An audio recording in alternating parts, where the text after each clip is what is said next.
அரசியல் ஆதாயம் தேடுவதற்கு முன்பாக அது ஒரு நெருக்கடி தரும். விஜய்க்கு ஒரு சம்மன் அனுப்பப்படுமோ என்ற செய்தி கசிவதே விஜய்க்கு மிகப்பெரிய நெருக்கடி. விஜய் வளையத்துக்குள் வந்து விட்டார். விஜயை சுற்றி வளைக்க ஏற்பாடுகள் நடக்கின்றன. இப்படிங்கிற ஒரு கோணம் கொடுப்பது பொருத்தமாக இருக்குமா? திமுக ரிலீஃப் ஆயிரும்ல.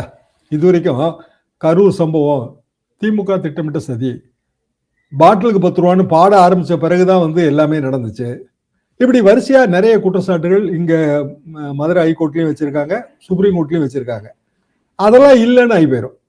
பியூர் நெக்லிஜென்ஸ் இருக்கு இல்லைங்களா? இப்போ ஒரு அட்மினிஸ்ட்ரேஷன், ஒரு மாவட்டத்துக்கு பொறுப்பு மாவட்ட கலெக்டர், மாவட்ட போலீஸ், அவர் தான் முழு இந்த ஹைரார்கியில நம்பர் 1. மாவட்ட காவல்துறை எஸ்பி, அவர் வந்து காவல்துறை பொறுப்பு.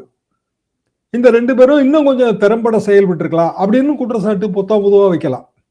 ஸ்பெசிபிக்கா பின் பாயிண்ட் பண்ணணும் அப்படின்னா அனுமதி கொடுத்தவங்க, லோக்கல் போலீஸ் எப்படி ஆர்கனைஸ் ஆச்சு, இதுல இவங்க வந்து கொஞ்சம் ஆங்கிள விஸ்தரிச்சுட்டாங்க. போஸ்ட்மார்ட்டம் பண்ணதே சரியில்லை, நகைக்கீரல் இருந்துச்சு. இப்போ டாக்டர்களை எல்லாம் விசாரிச்சிருக்காங்க, கொஞ்சம் பேரை விசாரிச்சிருக்காங்க. அந்த போஸ்ட்மார்ட்டம் ஆங்கிள்லாம் வந்து அது சரியான ஆங்கிள் கிடையாதுங்க.